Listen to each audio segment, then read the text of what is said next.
Hello sa inyo mga kuys, dahil summer na nga mga kuys ay napag-isipan na naman namin ng tropa ko na makapag-swimming ngayong araw na to. Dito nga pala kami dumayo sa Malinaw Falls mga kuys. First time ko nga pala makakapunta dito sa Malinaw Falls at makaligo ng falls mga kuys. Grabe pa rin talaga yung sobrang init ngayon mga kuys. At nandito na nga kami mga kuys sa Malinaw Falls at hindi na nga pala pwede ipasok dito yung mga motor mga kuys, kaya naglakad na lang kami dahil napakaraming bato dito at medyo sigsag yung daan mga kuys. So ayan mga kuys, naglalakad na kami papasok sa pinakang falls mga kuys. Medyo marami nga pala ditong bato. So alam niyo mga kuys, gulat na gulat ako dahil napakalalaki talaga ng mga bato dito mga kuys. Pero pagdating mo talaga dito mga kuys ay napakalamig talaga dito ng klima mga kuys. At ayan, shoutout nga pala sa tatlong tropa na nag-aya sa akin dito mga kuys. At pagkarating nga namin dito ay naghahanap nga kami kung saan kami pwedeng pwesto para makapagpahinga muna mga kuys.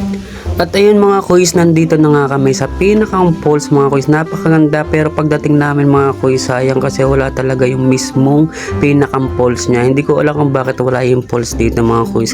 Pero maganda pa rin talaga yung tubig at napakalinaw mga kuys. At talaga nung paglusong ko dyan mga kuys ay napakalamig ng tubig mga kuys. So umupo nga muna ako mga kuys para makapagpahimang kami saglit.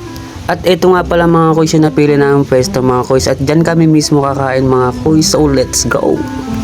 At dito na nga po kami nakahanap ng aming pwestuhan para kumain mga kuys, dahil ano na mga kuys, dahil sa after ilang oras namin paglalakbay ay nagutom na ang aming bulati sa tiyan mga kuys. At ayun nga mga kuys, habang kumakain kayo mga kuys ay napag-uusapan namin na ang susunod tayong puntahan ay ang Baguio mga kuys. Kaya ako matutuloy mga kuys ay first time ko rin makakapunta ng Baguio. So habang kumakain nga kami mga kuys ay grabe, napakaganda at napakasarap dito mga kuys. Bukod sa napakaganda ng mga puno, ang lalaki ng mga puno at napaka-relaxing dito dahil napaka-presko ng hangin mo.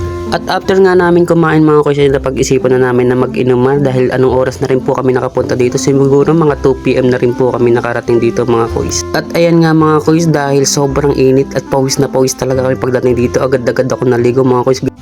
At ayan, shoutout nga pala sa tropa kong napakakulit, grabe. Napakaangas mo talaga, paring boteng, ginawa mo talaga sa salamin yung camera ko. At ayan, di pa siya nakontento, iniharang niya pa yung paa niya.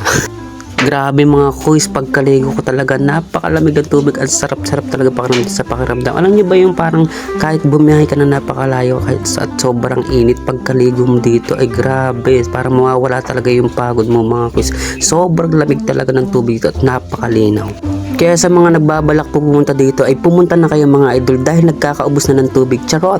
So ayun mga kuys, dito na nga kami lumipat ng pesto para makapag-inuman mga kuys. Grabe, chill lang talaga ang pesto namin dito mga kuys. And nga mga kuys, sa oras na ito ay pauwi na kami. Kaso yun nga lang, after ng saya, ang ending mapupunta sa tulak pag-uwi. At dahil nga nag-overheat yung motor ng tropa ko, kaya naisipan namin na magtulak pa uwi mga kuys hanggang sa pinakang ibabaw nitong bundok na ito mga kuys. So ayan, tinatry niya nga ulit paandarin mga kuys kung aandar ba mga kuys. So ayun, pero hindi pa rin siya gumana mga kuys, pero okay lang kasi willing naman talaga kami makapagtulak pa uwi. Kasama naman yan talaga mga kuys kapag meron tayong mga problemang bigla-bigla ang dumarating. At sa oras na to mga kuys ay medyo nanlalambot na nga yung tuhod namin at natatawa na lang kami dahil ayaw pa rin talagang gumana ng kanyang motor dahil nga sobrang overheat na mga kuys. So ayan, naisipan namin na itulak na lang ulit paahon kasi malapit na naman yung pinakantok. At pagkarating namin sa pinakang ibabaw mga kuys ay ayan, naging okay na ang problema. So ayun mga kuys, siguro hanggang dito na lang ang video na to. Thank you so much for watching. Kung nag-enjoy kayo, please don't forget to follow, like, and share. Thank you so much. Bye bye.